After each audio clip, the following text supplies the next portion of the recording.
Hello, Sagittarius. Welcome dito sa iyong monthly love reading. So, ito yung February love reading mo. Sun, Moon, Rising, Venus, Sagittarius or Cross Watchers, lahat ng gender, welcome dito. Check natin, singles, taken, in a relationship, or no contact. Kahit hindi February dumaan sa ito ay timeless reading kagaya ng lahat ng mga readings ko rito. So, take only what resonates. Ang tinutukoy dito sa reading na to, pwedeng yung energy mo yung banggitin dito, energy ng person, nakakonect mo. Thank you sa iyong time, Sagittarius, sa panonood bago ka man dito or matagal na, sa patuloy na pagsuporta, pagsubaybay, sa pag-avail na membership subscription, sa mga generous na palaging nagpapadala ng stars, sa mga nagla-like, heart, comment, share ng mga readings natin, pati na rin sa mga nag-avail ng private reading, lalo na yung mga ilang taon ko ng suki. Okay? Kunin kung ano yung tumutugma. Kung hindi tumutugma sa inyo, hindi para sa inyo yung reading. Okay?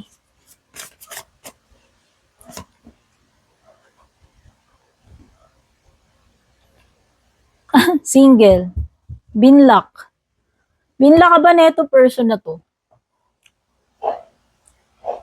Binlock, either ikaw yung binlock or ikaw yung ng block.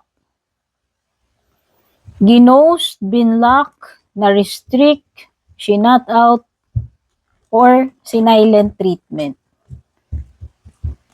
So, tignan natin, most likely ngayong month na ito, ano yung magiging energies na itong person na to sa mga single na Sagittarius. No? Ito yung singles.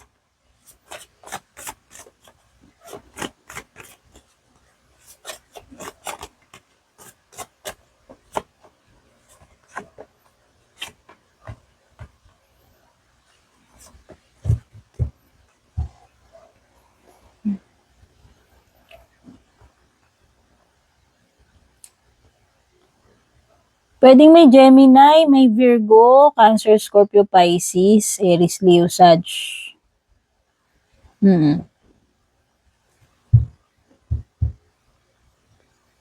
Oh, baka yung iba dito, pamilyado na to.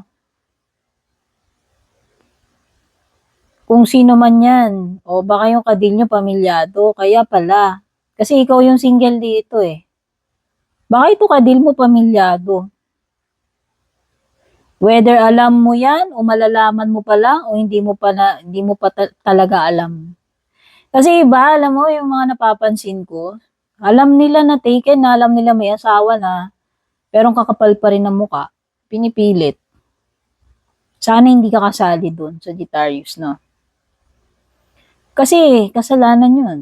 Alam mo na nga may asawa ng tao, alam mo na taken na eh, kahit ba hindi pa sila kasal eh. Diba? Isipin mo na lang kung ikaw yung karelasyon mo yung jowa mo or asawa mo. Tapos merong umaapela. May umalembong, may umaaligid na tukso. Diba? So, yun.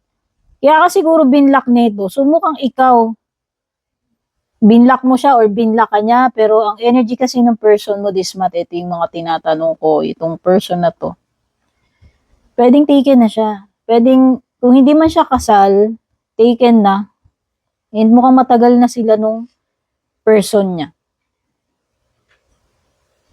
So, parang lumilitaw dito, ikaw yung third wheel. Kasi ikaw yung single dito eh. Okay? So, yung mga sensitive dyan, kung ayaw nyo nasasaling kayo, huwag kayo manood. Kung natatablan kayo, nasasaktan kayo, eh baka nga, totoo yung reading, bakit ka nasasaktan? Kasi kung hindi ka naman masasaktan. Diba? Oh, pwede kasing ikaw binlock niya or ikaw yung block. Pero yun nga, sabi ko, mukhang taken na to, mukhang matagal na yung relationship niya doon sa isang person. Asawa man niya yun, karelasyon niya. Kasi may pagkapatulero din to eh. Patulera, yan oh. Mahilig din. Mahilig siguro mael or flirt o mahilig sa mga body count. Alam mo na, Baka may naramdaman din kasing init sa'yo yan, kaya siguro pumatol din, or hindi ko alam kung sino ba unang pumatol sa inyo. Pwede rin kasing hindi siya ganun ka-happy doon sa marriage niya or karelasyon niya. Kaya siguro, napa-sideline din siya sa'yo. Okay? So, hermit, andun talaga yung pag-detach, pag-disconnect, pag-block, pag-silent treatment, pang-ghost, no?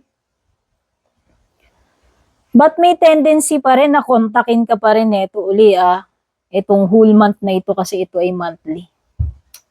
Baka magparamdam pa to sa'yo. Kaya lang alam mo na hindi ko yung priority niya. Okay? Pwede may Pisces, Virgo, water na iba, or fire. So, lipat na tayo sa mga taken, or in a relationship, or in marriage. Married, no?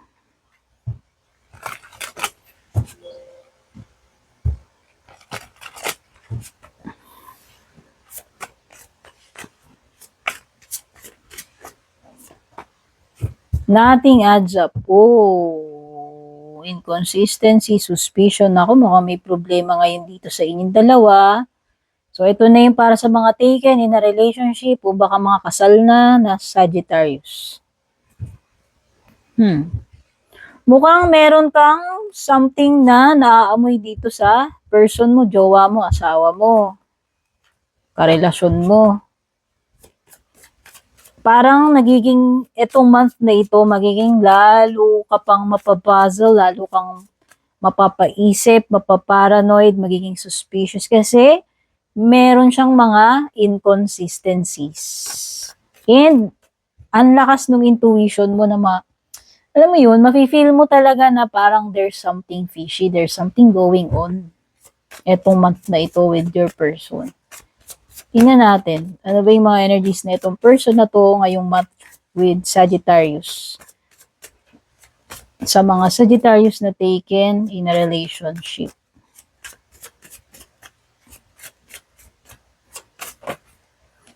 Wait.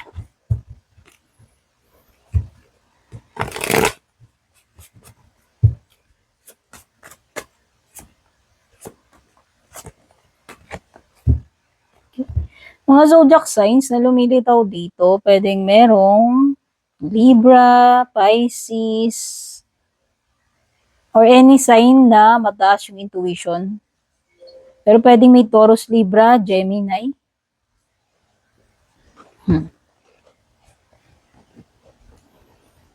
Oh. It could be meron talaga siyang hinahide sa'yo this month, Sagittarius, so priestess, magician. Pero, sorry to say, wala kang solid evidence na makukuha. Ayan o, kakaroon ng conflict, nagkakaroon kayo ng away-away. Naku, lumitaw ang Three of Wands. I hope walang third party, pero nandun yung possibility na baka may namumuong third party. Pwedeng nagsisimula pa lang siyang magsekreto sa'yo. Baka merong nagpo-flirt sa kanya or nagpo-flirt siya doon, hindi ko alam. Meron siyang kinikip for sure eh. May sikreto eh. And something is brewing here with the magician. Mukhang may namumuo. May namumuong kalokohan, may namumuong deceit.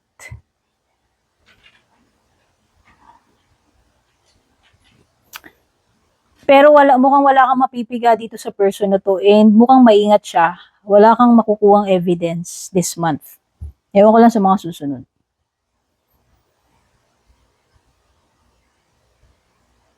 Tatahimik pero nasa loob ang kulo. Meron ako napipick up na ganon. Okay, ito hindi lahat ito. Baka kasi mag-asawa kayo or mag-asawa kayo, nagsasama kayo pero hanggang ngayon wala pa kayo anak. O yung iba lang yan yung iba, hindi ko nilalahat. Kasi baliktad Empress eh. Baka kasi itong person mo, kaya lilipat ng ibang puga dyan, kanbungan yan, o baka nagpo-flirt siya sa iba, Or baka may nagpo-flirt sa kanya kasi nga, pwedeng merong something na kulang sa samahan ninyo, sa marriage nyo, sa partnership nyo, sa pag-live-in nyo, whatever. Pwedeng baby. Baka hindi mo siya mabigyan ng anak. Or hindi ka niya mabigyan ng anak kung baliktad dito. Yung sitwasyon dito, take only what resonates na lang. Okay? Yun. Yun yung nafe-feel ko. Kasi meron nagdadasal dito na sana magkaanak na kayo. Baka nga, baka kasi hindi mo mabigyan ng anak. Baka may umaaligid sa kanya na gusto ring magpa-chorba. May magpa-chukchak. Willing magpa-jontis. Baka may ganun Or iniisip niya na may potential siya doon, maka-jontis siya, makaisa siya doon, makabuo siya doon. Okay? So, yun yung mga napipick up ko sa mga taken in a relationship or married. Ano tayo sa no contact?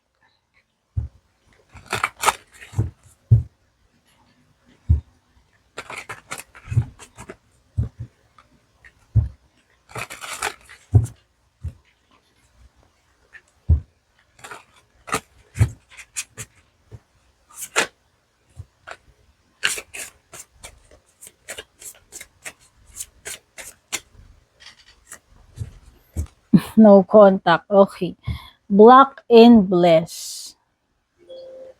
No contact talaga galing Sumakto. Boundary, no contact, closure.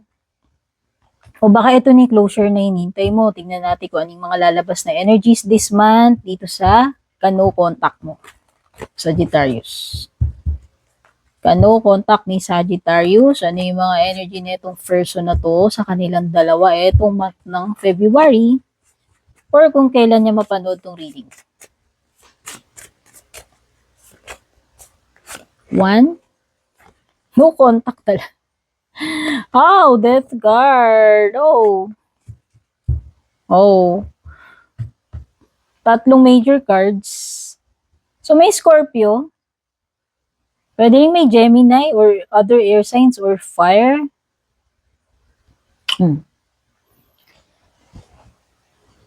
Baka magkaroon na kayo talaga ng finality, closure, or ending since nakakakita ako ng death card dito.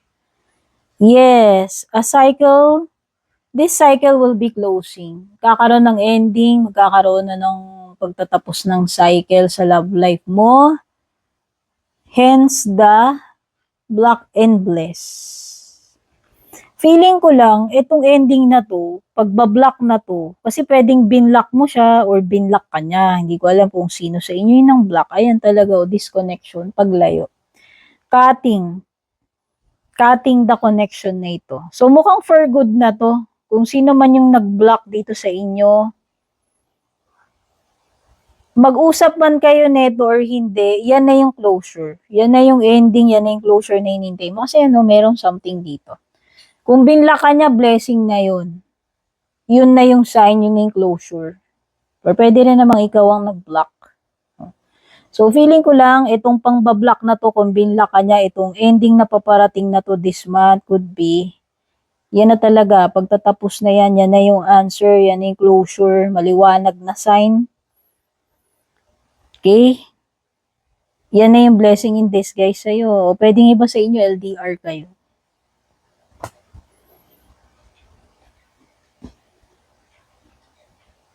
Wala kasi alam mo, isa pang dapat mong malaman dito about the clarity closure. Pwede talagang ginamit ka lang talaga niya, tinake advantage ka niya, niloko ka lang talaga niya. Ayan Magician reverse. Sorry naman, Sagittarius, pero yun yung nakikita ko. Oo. Ang mahirap nito, hindi ko alam kung pinagplanuhan niya na yan. Parang meron something dito na pinagpaplanuhan na yan. Nakita ko rin na pwedeng namamangka siya sa dalawang ilog or eventually namili. Pwedeng hindi ikaw yung pipiliin or pinili. Okay?